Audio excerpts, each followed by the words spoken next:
गुरु और शिष्य के बीच तो अनंत का संबंध है, संसार का नहीं। तो गुरु अगर शिष्य को बांधता हो और कहता हो रुको मेरे पर, तुम्हारी श्रद्धा कहीं और ना पड़े, तो वो शिष्य को मार रहा है। वो आदमी गुरु नहीं, वो आदमी दुकानदार होगा और डरता होगा कि ग्राहक कहीं और न चले जाएं। वो आदमी संसार का ही कोई विस्तार कर रहा होगा, धंधा कर रहा होगा। उसे परमात्मा की कोई खबर नहीं मिली, क्योंकि जिसे परमात्मा की खबर मिलती है वो न केवल खुद मुक्त हो जाता है, वो सभी को मुक्त करने में लग जाता है। मुक्ति का लक्षण है कि वो दूसरे को मुक्त करेगी। सिर्फ कैदी ही दूसरों को कैदी बनाने में उत्सुक होते, और जो खुद कारागृह में बंद है वो नहीं चाहेगा कि कोई आकाश में मुक्त हो जाए, वो उसे भी बंद रखना चाहेगा। लेकिन जो मुक्त हो गया है वो तुम्हें बंद कैसे रखना चाहेगा? वो तुम्हारे बंधन काटेगा, तोड़ेगा, और परम गुरु अंततः तुम्हें इतना मुक्त कर देगा कि गुरु की कोई आवश्यकता न रह जाए। तभी तो गुरु का काम पूरा हुआ। गुरु की आवश्यकता बनी रहे तो एक निर्भरता बनी रही, एक बंधन बना रहा, इतना संसार कायम रहा।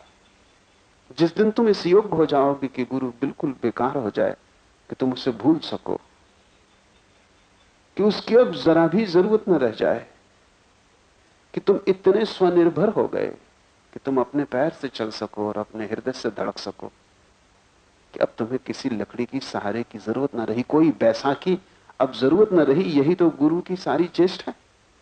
लेकिन जो चारों तरफ फैले हुए गुरु हैं और उनकी दुकानें हैं, उनकी चेष्टा है कि तुम कभी अपने पैर से मत चलना, गुरु की बैसाखी से ही चलना। वो धीरे धीरे तुम्हें इस पंगु हालत में ला देंगे कि तुम अपने पैर से चल ही ना सकोगे। वो तुम्हें इतना भयभीत कर देंगे। ध्यान रखना, जो भी बंधन पैदा करना चाहता है वो भय पैदा करेगा, क्योंकि भय के बिना बंधन पैदा करना कठिन। भय की धातु से ही जंजीरें ढाली जाती। जो तुम्हें मुक्त करना चाहता है वो तुम्हें अभय करेगा। वो कहेगा डरो मत, कोई भी डर नहीं है। सिर्फ डरने योग्य एक ही चीज है, वो डर है, और कोई चीज डरने योग्य नहीं। बस भय से भयभीत रहो, और कोई चीज भय के लिए नहीं। वो तुम्हें भगवान से भी डरने को नहीं कहेगा, क्योंकि जिससे तुम डरोगे उससे तुम दूर हटोगे, पास कैसे जाओगे? जिससे तुम भय करोगे उससे मित्रता कैसे बनेगी, दुश्मनी बनेगी। जिससे तुम भय करोगे उससे तुम्हारा प्रेम कभी सच्चा नहीं हो सकता, सिर्फ प्रवंचना होगी, दिखावा होगा। भय घृणा पैदा कर सकता है, प्रेम कैसे पैदा करेगा? जिससे हम प्रेम करते हैं उससे सारा भय मिट जाता है, उससे हम जरा भी नहीं डरते। प्रेम से भी डरेंगे तो फिर इस जगत में निर्भय कहां होंगे? फिर तो कोई जगह ना रही जहां अभय का फूल खिल सके। सदगुरु तुम्हें भय से मुक्त करेगा, परमात्मा के भय से भी मुक्त करेगा, और असदगुरु तुम्हें परमात्मा के भय से तो भरेगा ही, अपने भय से भी भरेगा कि मेरे बिना तुम न पहुंच सकोगे। तुम किसी और की बात मत सुनना। तुमने सुनी होगी कहानी घंटाकर्ण की। एक आदमी था जो एक गुरु पर विश्वास करता था, लेकिन गांव में बहुत गुरु थे, तो उस गुरु ने उसके कान में घंटे बांध दिए थे। वो इसलिए कि कहीं चलते फिरते संयोग से भी किसी दूसरे गुरु की बात सुनाई न पड़ जाए। वो घंटे बजते रहते, उसको कुछ और सुनाई न पड़ता, लेकिन ध्यान रहे उसको अपनी गुरु की बात सुनाई भी पड़ना बंद हो गई, क्योंकि घंटे तब भी बजते रहते थे। घंटों को थोड़ी पता है कि तुम अपने गुरु के पास गए हो कि दूसरे गुरु के पास गए हो। घंटे तो बजते ही रहते। ध्यान रखना, जो गुरु अपने पर रोकेगा, जो दूसरे इस विराट जगत के चारों दिशाओं में जाने से बाधा डालेगा, शिष्य उसके पास भी आना बंद हो जाएगा। निकट बना रहे लेकिन घंटाकरण होगा। अगर तुम मेरी बात समझ सकते हो तो बुद्ध की भी समझो, महावीर की भी समझो, क्योंकि वो बातों के ढंग अलग है। बात वही है, बात तो एक ही है, कहने वाला अलग होगा। गीत तो एक ही है, बांसुरी अलग अलग है, बांस का फर्क है, भीतर से आती हुई धुन में जरा भी कोई फर्क नहीं। और अगर मैं तुमसे कहूं बुद्ध से डरना, महावीर से डरना, मोहम्मद से डरना, बस जो मैं कहूं उसको ही सुनना, तो एक तो बात पक्की है कि तुम्हें तो पता चलेगा ही नहीं, मुझे भी अभी पता नहीं चला। अभी बांस महत्वपूर्ण है, संगीत का भी मुझे भी पता नहीं चला है। अभी मूर्ति महत्वपूर्ण है, अभी अमूर्त की मुझे भी झलक नहीं मिली। अभी रूप का आग्रह, अभी अरूप से मेरी भी पहचान नहीं हुई। और जिसको मैं नहीं पहचान पाया उसे मैं तुम्हें कैसे पहचान पाऊंगा? जिसे अभी मैंने नहीं जाना उस तक मैं तुम्हें कैसे ले जाऊंगा? सदगुरु की पहचान है, वो तुम्हें मुक्त करेगा, पहले क्षण से मुक्त करेगा, तभी तो अंतिम क्षण में परम मुक्ति घटेगी। जो तुम्हें बांधे उससे बचना, उससे भागना, वहां खतरा है। ऐसे ही तुम काफी बंधे हो, और बंधने की क्या जरूरत है? पति पत्नी ने कम नहीं बांधा है, अब और पति पत्नी वाले गुरुओं की क्या जरूरत है? ऐसे ही घर गृहस्थी काफी बोझिल है, उसमें और एक पत्थर छाती पे क्यों रखते हो? पत्थर हटाने, असंग होना है, नए बंधन बनाने नहीं, पुराने तोड़ने।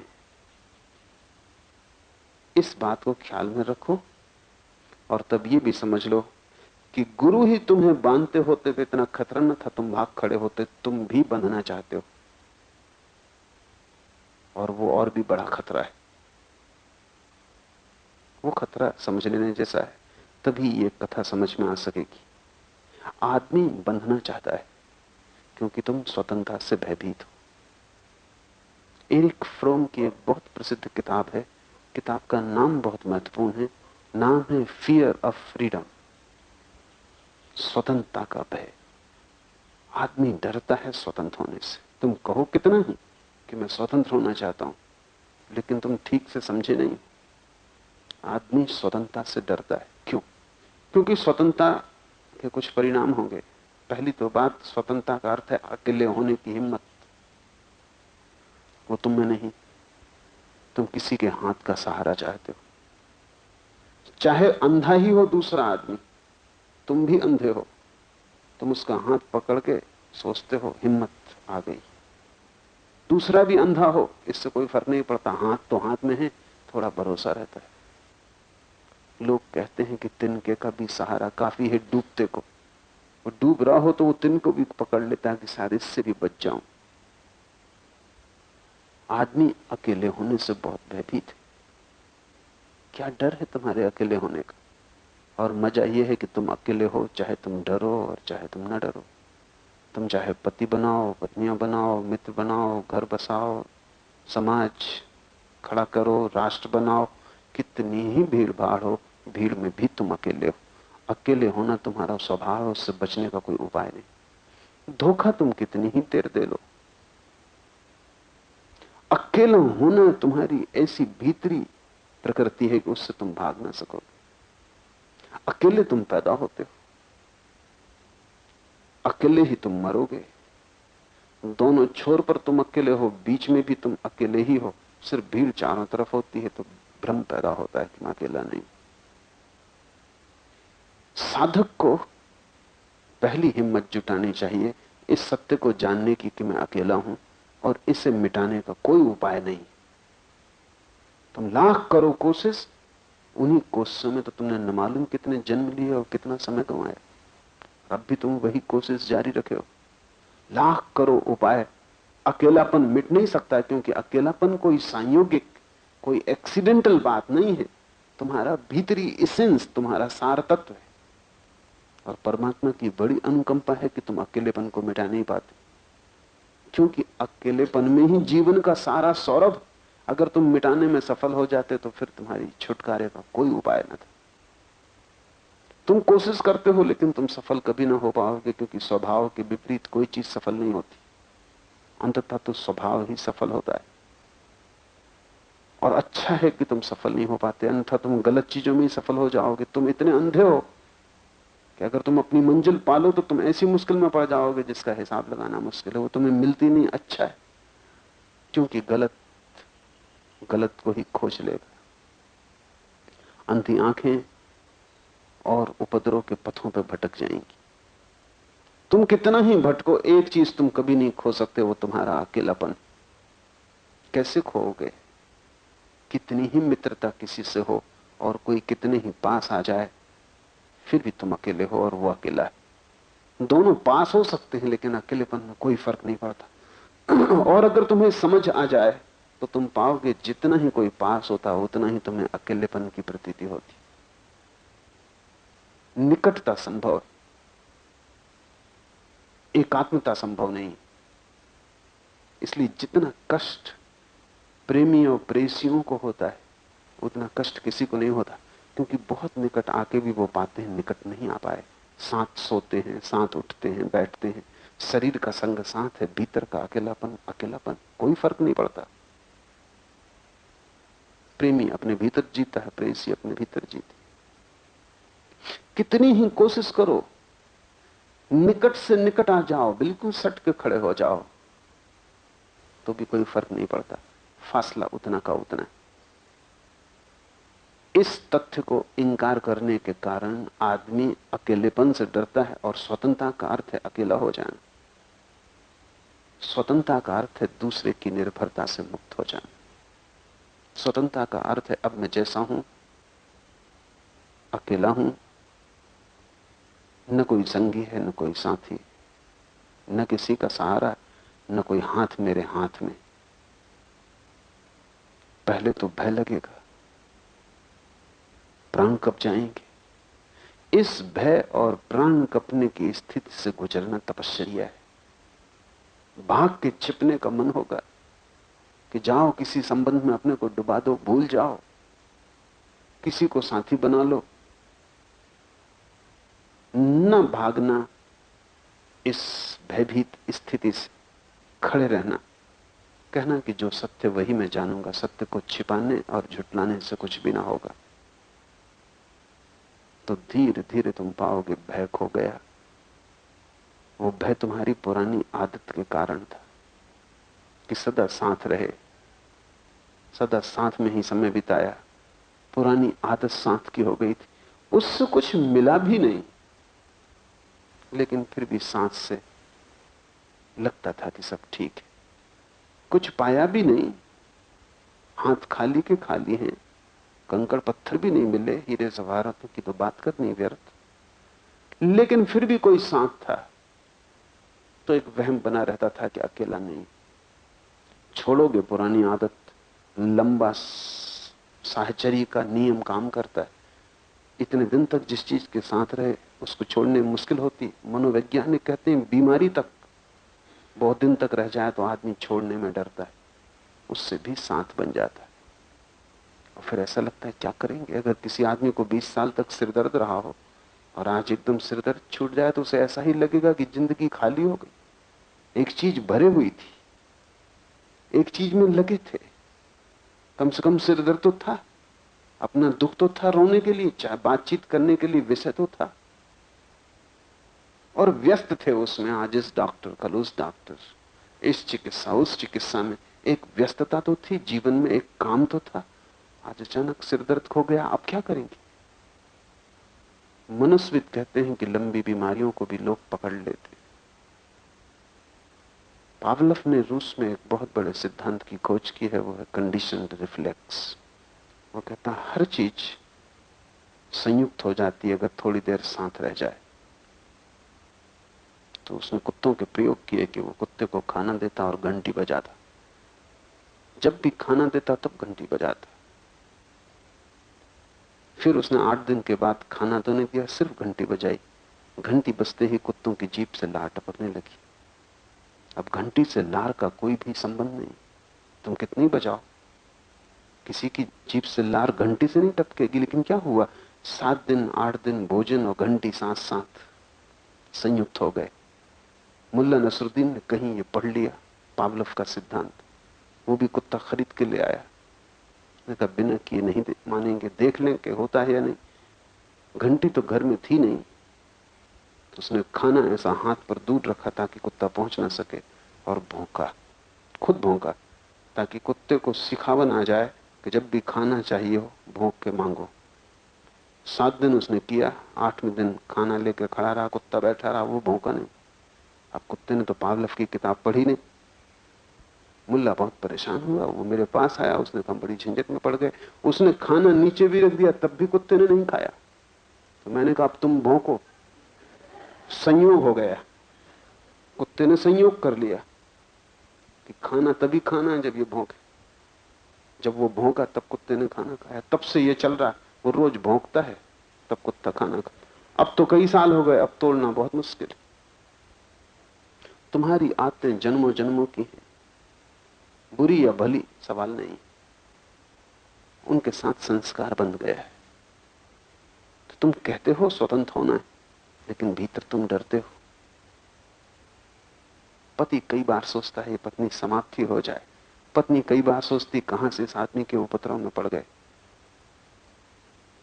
ये स्वतंत्र होने की आकांक्षा है, लेकिन पति अगर मर जाए तो पत्नी स्वतंत्र हो गई, लेकिन अब वो छाती पीट कर रोएगी कि ये क्या हो गया, मैं अकेली हो गई। और जब तक वो कोई और गोरख धंधा ना खोज ले, कोई और पति मिल जाए या कोई और उपद्रव जब तक सिर पे ना आ जाए, तब तक उसे चैन न मिलेगा। व्यस्तता की आदत, इसलिए स्वतंत्रता का डर। इसलिए तुम घर से भागते हो तो मंदिर को पकड़ते हो। खाते हुए ही छोड़े नहीं कि गीता कुरान तुमने पकड़े नहीं, कुछ ना कुछ चीज पकड़ने को चाहिए। सांसारिक गुरु छोड़े तो अध्यात्म के गुरुओं को पकड़ा। लेकिन मैं तुमसे कहता हूं कि पकड़ने में संसार है, वो जो पकड़ने की आदत है वही संसार है। और अगर तुमने गुरुओं को जाके पकड़ लिया तो तुमने वही भ्रांति में पड़ गए जिस भ्रांति में तुम संसार में खड़े थे। कल तक पति पत्नी पे निर्भर थे, बेटों पे निर्भर थे, बाप पे निर्भर थे, अब इन पे निर्भर हो गए। कल तक उनका सुख दुख तुम्हारा सुख दुख था, अब इनका सुख दुख तुम्हारा सुख दुख होगा। कल तक उनकी नाराजगी से डरते थे, अब इनकी नाराजगी से डरोगे। तुम्हें लोग परतंत्र बना लेते हैं क्योंकि तुम परतंत्र होना चाहते हो। परतंत्रता में एक सुविधा है कि दायित्व दूसरे पे चला जाता है। इसलिए गुरु तुम्हें मुफ्त में नहीं बनाते परतंत्र। कहते हैं हम अपने कंधे पे तुम्हारी जिम्मेवारी लेते, तुम फिक्र छोड़ो, हम संभालेंगे। तुम सब हम पर छोड़ दो, अब हम और परमात्मा के बीच निपटारा कर लेंगे। तुम्हें परतंत्रता देते हैं तो तुम्हारा दायित्व लेते हैं, ये सौदा है। और जब तक तुम दायित्व दूसरे पर देना चाहते हो तब तक तुम परतंत्र होगे। और ध्यान रहे, तुम अपना दायित्व स्वयं ले सकते हो, दूसरा कोई भी नहीं ले सकता। कोई गुरु तुम्हारा दायित्व नहीं ले सकता, तुम्हें रास्ते बता सकता है कैसे सब दायित्व से छुटकारा हो जाए। कोई गुरु तुम्हारे बोझ को अपने सिर पे नहीं ले सकता, सिर्फ तुम्हें बता सकता है कि बोझ को व्यर्थ ढो रहे हो, नीचे डाल दो। एक राहगीर रास्ते से चल रहा था, गरीब आदमी, भिखमंगा, छोटी सी पोटली अपने सिर पे लिए। सम्राट भटक गया था, शिकार को आया था। उसने अपने रथ को रुकवाया और इस फकीर को कहा कि आओ अंदर बैठ जाओ, थक गए हो, पसीने पसीने हो रहे। सिकुड़ के कोने में डरा डरा, रथ पर कभी बैठा भी नहीं, स्वर्ण रथ, एक कोने में सिकुड़ के पोटली अपनी सिर पर रखे वो फकीर बैठ गया। सम्राट ने थोड़ी देर में हंस के कहा कि मेरे भाई, पोटली को सिर पर क्यों रखे हो? उस आदमी ने कहा आपकी इतनी कृपा क्या कम कि रथ में मुझे बैठने दिया, अब पोटली का वजन और रथ में रखना क्या उचित है?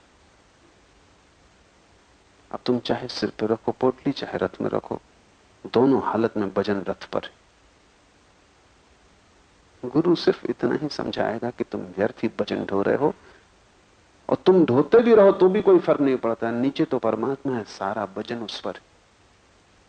तुम नाहक ही सिर पे ढो रहे हो, और ये सोच के अगर ढो रहे हो कि परमात्मा पे ज्यादा वजन डालना ठीक ना होगा, अपना अपना खुद ढो ले, तो तुम उसी फकीर का पागलपन कर रहे हो। गुरु तुम्हें तुम्हारा वजन अपने सिर पे नहीं लेता है। इतना मूर्ख अगर कोई है तो वो गुरु ही नहीं। वो क्यों तुम्हारा वजन अपने सिर पे लेगा? कोई जरूरत नहीं किसी को सिर पे लेने की। सम्राट पागल था अगर वो फकीर से कहता अच्छा कोई बात नहीं, अगर रथ पे नहीं डालना चाहते तो लाओ मेरे सिर पे रख दो।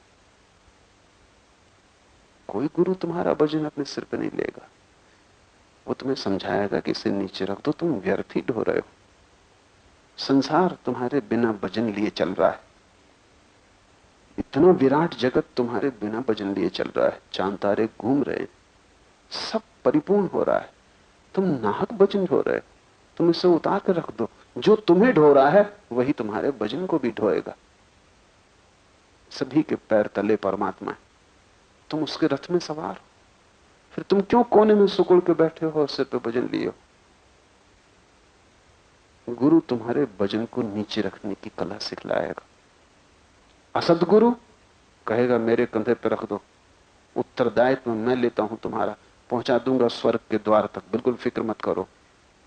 ये उत्तरदायित्व लेता है वो, सौदे में परतंत्रता देता है। तब तुम उसके पीछे पीछे घूमोगे, तब वो तुमसे कहेगा कि दूसरे के पास मत जाना।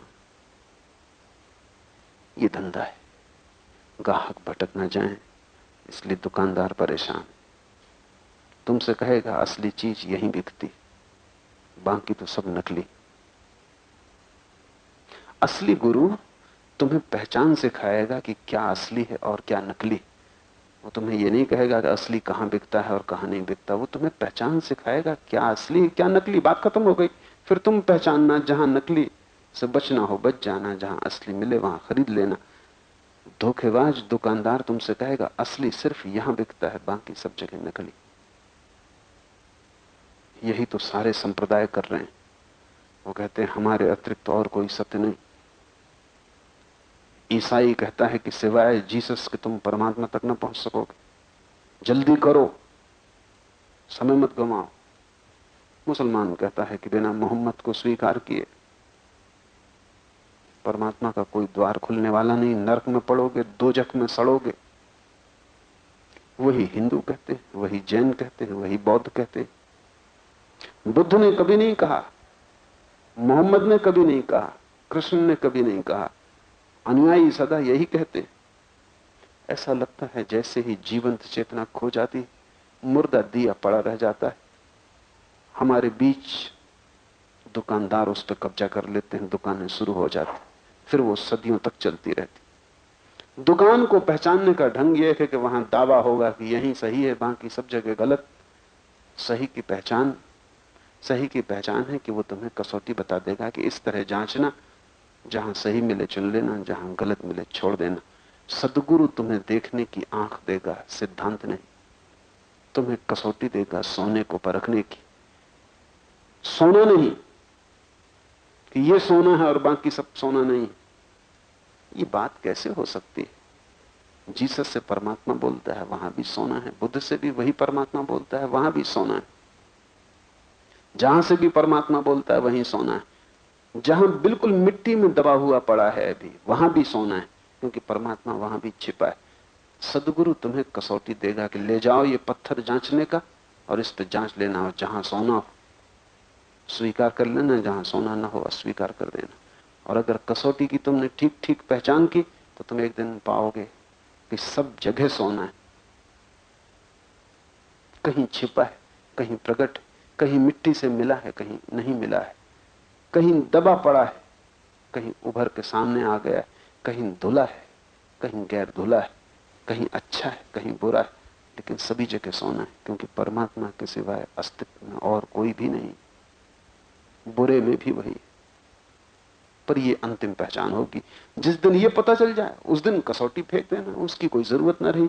कसौटी की तो तभी तक जरूरत है जब तक कि अच्छे और बुरे में फर्क करना हो। जब तुम्हारी आंख इतनी खुल जाए कि सभी जगह एक दिखाई पड़ने लगे, फिर कसौटी फेंक देना। अब उसका क्या करोगे? इसलिए गुरु जो विधियां देता है वे तभी तक काम की हैं जब तक तुम्हें परमात्मा दिखाई ना पड़ जाए। दिखाई पड़ा कि सब कसौटियां फेंक देनी पड़ती।